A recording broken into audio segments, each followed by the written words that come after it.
नमस्कार दोस्तों, मेरा नाम है राहुल यादव और आप सभी का स्वागत है इन्वेस्ट राइट की एक नई वीडियो में। दोस्तों, आज की वीडियो का टॉपिक है multi cap fund versus flexi cap fund. देखिए, कुछ लोगों के कमेंट्स आए थे कि सर हमें मल्टी कैप में इन्वेस्ट करना चाहिए या फिर हमें फ्लेक्सी कैप में इन्वेस्ट करना चाहिए। दोनों में बेसिक डिफरेंसेस क्या है वो हमें अभी तक क्लियर नहीं है। देखिए, कुछ लोगों को large cap, mid cap, small cap इन तीनों फंड्स के बारे में तो काफी जानकारी हो चुकी है, लेकिन जो आगे की कैटेगरी हमें और भी ज्यादा देखने को मिलती है, जैसे कि multi cap fund, flexi cap fund, contra fund, focused fund, इन सब की कुछ जानकारी अभी बहुत ज्यादा नहीं है।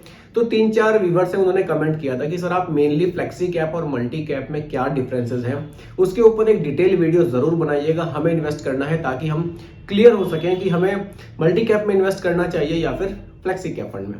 तो दोस्तों, आज की वीडियो इसी टॉपिक पर है। आप सभी लोग वीडियो को बहुत ही ध्यान से देखिएगा, क्योंकि यहाँ एक चीज मैं आप सभी को समझाऊंगा बिल्कुल सिंपल भाषा में। सिंपल भाषा में समझाने का मेन उद्देश्य यही है कि देखिए, चीजें आपको पूरी तरह से क्लियर हो सके, कोई किसी भी तरह का डाउट आपके मन में ना बचे वीडियो को देखने के बाद। और दोस्तों, कुछ लोग कमेंट ये भी कर रहे हैं कि सर हम लोग जो इन्वेस्टमेंट करना चाहते हैं डायरेक्ट प्लान में ना करके क्या हम रेगुलर प्लान भी ले सकते हैं, क्योंकि डायरेक्ट प्लान में हमें थोड़ा सा कंफ्यूजन है लेने में कि किस तरह से इन्वेस्ट करेंगे, कैसे करेंगे। हमें कोई ना कोई एक आदमी चाहिए बीच में, ताकि हम जब कल को पैसे रिडीम करने हो या किसी भी तरह की कोई दिक्कत हो तो हम उसको बोल सके कि भैया आप हमारी हेल्प कीजिए, हमने आपके थ्रू प्लान ये लिया था। तो बिल्कुल, अगर किसी के मन में इस तरह का कोई डाउट है कि डायरेक्ट प्लान में मतलब डायरेक्ट इन्वेस्ट वो नहीं करना चाहते हैं, तो बिल्कुल रेगुलर प्लान में भी आप इन्वेस्ट कर सकते हैं। देखिए, जो रेगुलर और डायरेक्ट प्लान के जो बेसिक डिफरेंसेस थे उसके ऊपर वीडियो मैंने एक बनाई भी थी पास्ट में, आप चैनल पर जाकर उसको देख सकते हैं। बाकी अगर आप चाहेंगे दोबारा से इस पर एक वीडियो क्रिएट, तो मुझे कमेंट कीजिएगा, मैं एक वीडियो इस टॉपिक पर दोबारा से क्रिएट करूंगा कि दोनों में मेन डिफरेंसेस आपको क्या देखने को मिलेंगे। देखिए, रेगुलर प्लान में एक्सपेंस रेशियो ज्यादा देखने को मिलता है डायरेक्ट के मुकाबले, लेकिन वहां आपको थोड़ी सी सुविधा भी मिलती है। अब सुविधा क्या मिलती है? आपको एक या तो कोई एजेंट मिल जाएगा या कोई ना कोई आपको मिलेगा जो आपकी हेल्प करेगा। डायरेक्ट प्लान्स में ये होता है कि सब कुछ आपको खुद से करना होता है। बेसिक डिफरेंस अभी के लिए आप ये समझिए। बाकी आप कमेंट कीजिएगा, मैं दोबारा से इस टॉपिक पर एक वीडियो आपके लिए जरूर क्रिएट करूंगा। फिलहाल बात करते हैं आज के टॉपिक की। चलिए, देखिए, यहां मैं लिख देता हूं multi cap, multi cap fund. यहां मैं लिख देता हूं flexi cap fund, flexi cap fund. अब दोनों का बेसिक समझते हैं, उसी से आपको क्लियर हो जाएगा कि दोनों में मेन डिफरेंस आखिर क्या देखने को मिलता है। देखिए, मल्टी कैप फंड नाम से ही क्लियर है, मल्टी यानी कि काफी सारे फंड्स में ये अपने पैसे को इन्वेस्ट करता है। इसका अगर मैं थोड़ा सा बेसिक की आपको समझाऊं, ये तीनों आपके जो 3 कैटेगरी है हमारी basic, large cap, mid cap, small cap, तीनों कैटेगरीज में ये फंड अपने पैसे को इन्वेस्ट करता है। सेबी का नियम दोनों पे लागू होता है, दोनों के लिए अलग अलग नियम सेबी ने बनाए हुए हैं। उन्हीं नियमों के आधार पर मैं आपको थोड़ा सा बेसिक दोनों फंड्स का क्लियर करूंगा। देखिए, पहले मल्टी कैप को ही समझते हैं। देखिए, लार्ज कैप में भी आपके पैसे को यहां इन्वेस्ट किया जाएगा। नंबर 2 मिड कैप में किया जाएगा। नंबर 3 स्मॉल कैप में भी किया जाएगा। देखिए, आप किसी भी कैटेगरी में अगर अपने पैसे को इन्वेस्ट करते हैं तो आपका पैसा तीनों कैटेगरी में इन्वेस्ट किया जाता है, लेकिन सेबी का नियम हर एक फंड पर लागू होता है अलग तरीके से। सभी के लिए अलग अलग नियम है। किसी में आप स्मॉल कैप में ज्यादा पैसा इन्वेस्ट करते हैं, किसी में लार्ज कैप में ज्यादा करते हैं, किसी में मिड कैप में ज्यादा इन्वेस्ट करते हैं। तो इसी तरह से हर एक फंड के लिए कुछ ना कुछ नियम यहाँ सेबी ने बनाया हुआ है। ठीक उसी तरह मल्टी कैप फंड में भी नियम बनाया गया है। अब नियम क्या बनाया गया है? लार्ज कैप में मिनिमम 25%। देखिए, यहां मिनिमम मैं जरूर लिखना चाहूंगा, मिनिमम 25% पैसा लार्ज कैप में, मिनिमम 25% पैसा मिड कैप में और मिनिमम 25% पैसा स्मॉल कैप में इन्वेस्ट करना अनिवार्य है सेबी के नियम के अनुसार। बाकी का जो 25% पैसा बचेगा उसको फंड मैनेजर चाहे तो लार्ज कैप में बढ़ा दे, चाहे तो मिड कैप का अपना पोर्शन बढ़ा दे, चाहे तो स्मॉल कैप का पोर्शन बढ़ा दे। ये कि बेसिक हुआ मल्टी कैप फंड का। अब आ जाते हैं फ्लेक्सी कैप फंड पर। देखिए, नाम से ही क्लियर है, फ्लेक्सी यानी कि यहां फंड मैनेजर को फ्लेक्सिबिलिटी दी गई है। फ्लेक्सिबिलिटी किस तरह से दी गई है? देखिए पैसे तो large cap, mid cap, small cap में तीनों जगह इन्वेस्ट करने हैं, लेकिन यहां फंड मैनेजर के पास फ्लेक्सिबिलिटी रहती है। फ्लेक्सिबिलिटी रहती है कि वो अपने पैसे को चाहे तो लार्ज कैप में कितना भी इन्वेस्ट कर ले, चाहे तो मिड कैप में कितना भी बढ़ा ले, या स्मॉल कैप में कितना भी अपने पैसे को मार्केट कंडीशंस को देखते हुए कितना भी घटा बढ़ा सकते हैं अपने हिसाब से। अगर उनको लगता है कि लार्ज कैप में अभी मुझे पैसा ज्यादा इन्वेस्ट करना चाहिए तो लार्ज कैप को बढ़ा लेंगे, उनको लगता है स्मॉल कैप से रिटर्न्स अच्छे आ सकते हैं तो वो स्मॉल कैप में अपने पैसे को बढ़ा देंगे, लार्ज कैप से कम कर देंगे। यहां ये फ्लेक्सिबिलिटी फंड मैनेजर को दी गई है। मल्टी कैप आपको क्लियर हो गया, मार्केट कंडीशन कुछ भी रहे 25-25 मिनिमम तीनों में इन्वेस्ट करना ही है, बाकी 25% की फ्लेक्सिबिलिटी फंड मैनेजर के पास है और यहां टोटल फ्लेक्सिबिलिटी फंड मैनेजर के पास है। ये एक बेसिक डिफरेंस हमें दोनों फंड्स में देखने को मिलता है। अब देखिए दोनों फंड्स का एक एक एग्जांपल यहां पर रखते हैं और देखते हैं कि यहां पर किस तरह से पैसे को इन्वेस्ट किया गया है, ताकि ये चीज आपको और भी अच्छे से क्लियर हो सके। चलिए इसको रब करते हैं। पहले मल्टी कैप फंड का एक हम लोग एग्जांपल लेंगे और देखेंगे कि किस तरह से यहां पैसे को इन्वेस्ट किया गया है। उसके बाद फ्लेक्सी कैप फंड का एक एग्जांपल लेंगे और देखेंगे कि यहां पैसे को किस तरह से इन्वेस्ट किया गया है। चलिए पहले हम लोग बात करते हैं मल्टी कैप फंड की। मल्टी कैप कैटेगरी में आ जाते हैं और देखिए फंड सिलेक्शन भी ऐसा करेंगे जिसके रिटर्न्स लास्ट के 10 इयर्स में काफी बढ़िया रहे हो। फंड का नाम है क्वांट एक्टिव फंड। फंड का नाम है क्वांट एक्टिव फंड।